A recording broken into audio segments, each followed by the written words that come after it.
तो समर सिंह के बारे में आप परिचित हैं? हाँ बिल्कुल है। कौन कौन रहते थे समर सिंह के बारे में कुछ बताइए। समर सिंह और आकांक्षा दुबे का रिलेशन था, इन दोनों के बीच कई सालों से रिलेशन चला आ रहा था। क्या समर सिंह नहीं चाहते थे कि आकांक्षा दुबे किसी और के साथ काम करे? ये तो 100% वो नहीं चाहते थे, वो नहीं चाहते थे कि आकांक्षा दुबे मुझे छोड़ के और किसी एक्टर के साथ काम करे। हमारे साथ बातचीत करने के लिए सूरज अंजाना है, जो अपने आप को आकांक्षा दुबे का करीबी बताते हैं। मैं इनसे बातचीत करूंगा क्योंकि जब करीबी बता रहे हैं तो जरूर उनके बारे में कुछ जानकारी रखते होंगे। सूरज अंजाना नाम है आपका? जी जी जी। सबसे पहले आप हमें बताइए कि आप आकांक्षा दुबे के बारे में क्या जानते हैं? दरअसल आकांक्षा दुबे एक भोजपुरी इंडस्ट्री की बहुत अच्छी कलाकार थी। जहाँ तक कि मैं उनके बिहेवियर के बारे में बात करूँ तो वो रियलिटी में एक भोजपुरी में बहुत अच्छी हीरोइन थी, और उनका बिहेवियर तो हमें लगता है कि सारे हीरोइन से अच्छा उनका बिहेवियर था। क्योंकि मैं जिस हिसाब से उनसे मिला था उस हिसाब से उनके अंदर ना कोई एटीट्यूड था ना कोई कुछ। और मैंने एक वीडियो देखा था सुमीर चौधरी वाला, जो उन्होंने बता रहे थे कि वो आई थी सेट पे और मार ये वो जो भी टीटीमा बता रही थी मार रोब झाड़ रही थी, ऐसी कोई बात नहीं। समीर चौधरी बता रहा कि वो नशा वगैरह भी करते। नहीं, ये सब बिल्कुल रॉन्ग है, क्योंकि मैं उनको जानता हूँ, वो थोड़ा बहुत तो इंडस्ट्री में होता रहता है सबके साथ। लेकिन ऐसी कोई बात नहीं, नशापति वैसे कुछ नहीं था उनके अंदर, बिल्कुल साधारण इंसान थी वो। और जो सीसीटीवी फुटेज की बात जहाँ तक होटल वाली आ रही है कि होटल मैनेजर बोलता है कि वो ड्रिंक करके आई थी, लड़का तक थी, ऐसी कोई बात नहीं। अगर उन्होंने ड्रिंक की होती, वे सैंडल पहने हुए हैं, आप देख रहे होंगे, वो थोड़ा सैंडल से ऊपर नीचे होता है, लेकिन अगर ड्रिंक ज़्यादा की होती तो सीढ़ियों पे चलते वक्त उनका पैर तो जरूर गिरती वो। तो आप देखिए सीसीटीवी जो वायरल हुआ है, आप लोग तो देख ही रहे उसके। और रही बात समर जी, अगर समर जी इस केस में इन्वॉल्व है, जहाँ तक कि उनकी मम्मी के इंटरव्यू के हिसाब से लगा है कि समर जी ही कातिल है। टारगेट तो उनका डायरेक्ट फोर्स वही समर सिंह और जो भी है संजय सिंह। अगर उन पे ये तो सच्ची बात है, शक क्या 110% उन्हीं पे जाता है कि हत्या उन्हीं का हाथ है। क्योंकि अगर हत्या नहीं होता तो वो फरार नहीं होते और उनका कांटेक्ट जो है ऑफ नहीं होता। यहाँ तक कि वो अपने घर, उनके घर पे भी मीडिया लोग भी गए थे, वो अपने घर से गायब नहीं थे। सीधा फंडा है कि उन्होंने ज़रूर उनका हाथ ज़रूर शासन प्रशासन पीएम रिपोर्ट भी आई है जिसमें ये दिखाया गया है कि दम घुटने से उनकी मौत हुई है। शासन प्रशासन तो यही कह रहा है कि खुद उन्होंने अपनी जान दे दी है। सुसाइड बिल्कुल नहीं कर सकती। जहाँ तक कि वो आजकल मैंने ये भी सुना है कि न्यूज़ चैनल के माध्यम से कि लव के कारण उन्होंने सुसाइड ऐसे वैसे जो भी इनके बारे में तो ऐसा बातचीत कोई होगी। हाँ बिल्कुल नहीं, वो खुद हम उनसे जब मिले थे तो वो खुद हमसे बोली थी कि बाबू ये प्यार वार का लफड़ा बहुत वो होता है, इस चक्कर में अपनी ज़िंदगी मत बेकार करना। जैसे मैं स्ट्रगल कर रही हूँ वैसे तुम भी स्ट्रगल करके ऊपर बढ़ने की कोशिश करो।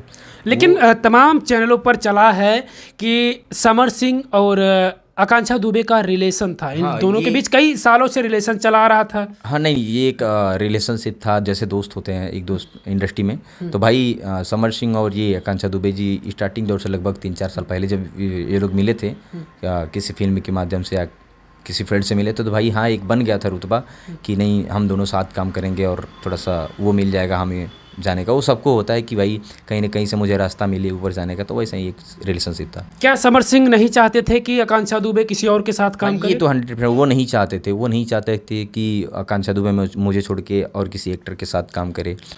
शायद उनको इस चीज़ से जलन होती थी। ऐसा क्यों? आप समर सिंह के, क्योंकि आप जब इंडस्ट्री से जुड़े हैं, लोगों से आप मिलते जुलते रहते हैं, जो भी भोजपुरी इंडस्ट्री में हैं, एक्टर हो या एक्ट्रेस है, आप समर सिंह के बारे में क्या जानते हैं? समर सिंह ऐसा क्यों चाह रहे थे कि वो किसी और के साथ काम ना करें? क्योंकि उनके बात करने का बिहेवियर थोड़ा सा वो था, और जब ऑलरेडी पवन जी के साथ उनका भी एल्बम आया था, और मतलब किसी भी एक्टर के साथ आता था तो वो थोड़ा सा कुछ बोलते नहीं थे। ज़्यादातर अपने गानों पे उन्होंने जो करते थे कमेंटमेंट, वो अपने गानों पे करते थे और दूसरे के गानों पे ऐसे नहीं करते थे।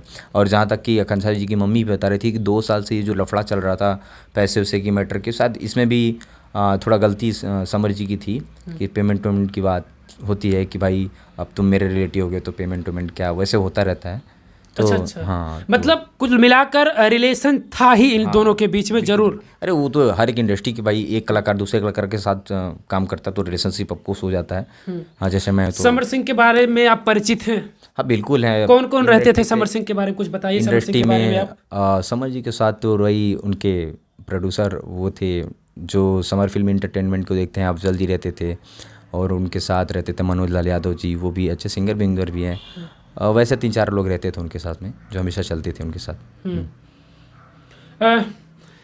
इस मामले में कहीं ना कहीं अब देखिए, अभी तक तो कई दिन बीत चुके हैं, अभी तक कुछ खुलासा नहीं हुआ और परिवार के लोग वाराणसी के सारनाथ थाने में भी जाते हैं और वहाँ पर भी धरने पर बैठते हैं, तकरीबन 2 घंटे धरने पर रहते हैं। उसके बाद फिर वाराणसी कैंट एसीपी आते हैं, उनसे बातचीत करते हैं और बातचीत के दौरान ये आश्वस्त कराते हैं उनको कि आपके साथ न्याय होगा। जिनके नाम से आपने तहरीर दी है, एफआईआर किया है जिनके नाम से, उनको पुलिस जल्द से जल्द हिरासत में लेगी। लेकिन अब देखना ये होगा कि आखिर कब तक पुलिस को ये कामयाबी मिलती है इस मामले में, क्योंकि पुलिस नाकाम दिख रही है, लोग नाराज़ हैं इससे। और बड़ा सवाल ये है कि आखिर अब इस परिवार का साथ देने के लिए कोई और क्यों नहीं आगे आ रहा है। तमाम ऐसे भोजपुरी स्टार हैं जो अपने आप को स्टार बताते हैं, पावर स्टार हो, ट्रेंडिंग स्टार हो, या तमाम स्टार अपने आप को बताते हैं, लेकिन वो लोग आखिर क्यों इस परिवार के साथ नहीं आ रहे हैं, ये अपने आप में बड़ा सवाल है। भोजपुरी इंडस्ट्री से जुड़े हुए हैं तो भाई इनसे भी मैं ये सवाल करूँगा कि आखिर इनको क्या लगता है कि आखिर क्यों अब तक कोई बड़ा चेहरा आकांक्षा दुबे को न्याय दिलाने के लिए नहीं आया। क्या कहेंगे आप उन लोगों के लिए? ये तो भोजपुरी इंडस्ट्री की ये बहुत बड़ी गलती है कि प्रॉपरली मैं बनारस की बात करता हूँ तो बनारस में बहुत सारे लोग, बहुत सारे एक्टर हैं जो अभी भी मौके पर हैं। अभी भी मौके पे अच्छा। हैं, अभी भी हैं लोग, लेकिन वो अभी तक यहाँ पे नहीं पहुँचे, जबकि ज़्यादा दूर नहीं है, 20 से 25 किलोमीटर होगा। यहाँ पे आना चाहिए। यहाँ तक कि अक्षरा सिंह जी आई थी, वो सनातना उतना दे के थोड़ा सा गई है परिवार वाले को, और कोई एक्टर अभी तक आया नहीं है। और रही बात आकांक्षा जी की हत्या की, तो देखिए अगर एक कलाकार की हत्या होती है तो रही बात आकांक्षा जी की नहीं, इतनी सारी एक्ट्रेस पड़ी हैं, भोजपुरी परिवार की बहुत सारी एक्ट्रेस हैं, ये किसी और के साथ भी घटना हो सकता है। अगर ऐसा ही चलता रहेगा तो कोई भी कलाकार किसी का भी हत्या करके बच जाएगा कि अरे वो बच गया तो मैं भी बच जाऊंगा। ये बहुत बड़ा शर्मिंदगी की बात है। चलिए, जो भी आकांक्षा दुबे को चाहने वाले लोग हैं वो बार बार उनके मां के आरोप के मुताबिक ये कह रहे हैं कि भाई अगर वो आरोपी है, अपराधी है, तो इस तरीके से उसके ऊपर कार्रवाई क्यों नहीं हो रही है। एक सवाल ये भी इन्होंने कहा कि कुछ लोग वाराणसी में, कुछ एक्टर ऐसे हैं जो वाराणसी में हैं।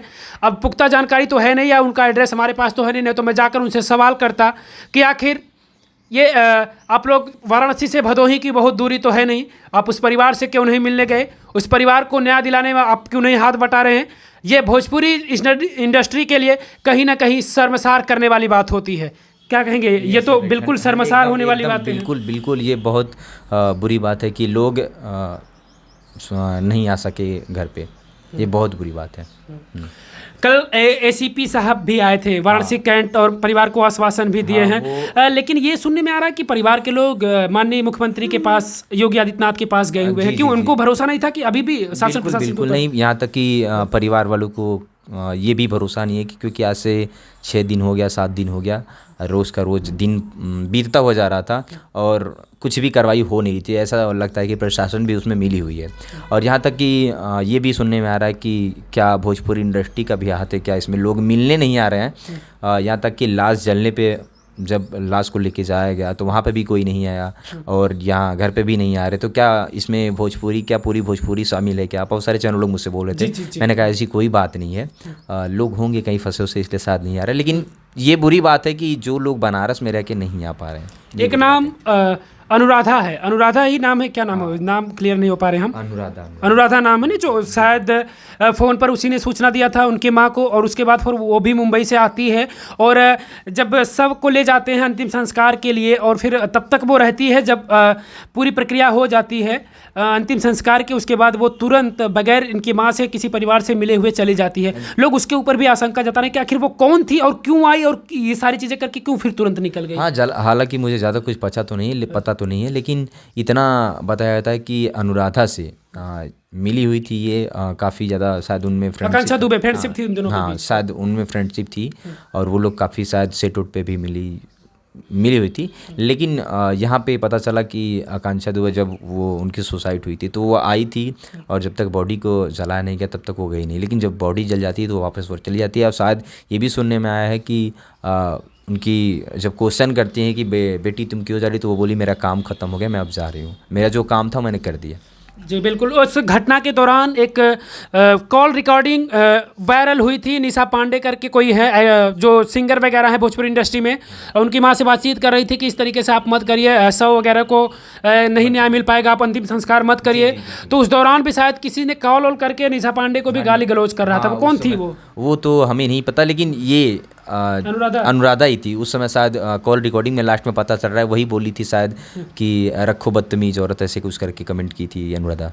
अच्छा, शायद अनुराधा वही चाह रही थी कि जल्द से जल्द शव का अंतिम संस्कार किया जाए। हाँ बिल्कुल बिल्कुल, वो चाह रही थी कि जल्द से जल्द बॉडी जल जाए, क्योंकि उस पर भी शक था कि शायद दोबारा पोस्टमार्टम हो जाए, या तो इस पर संदेह होता है ना।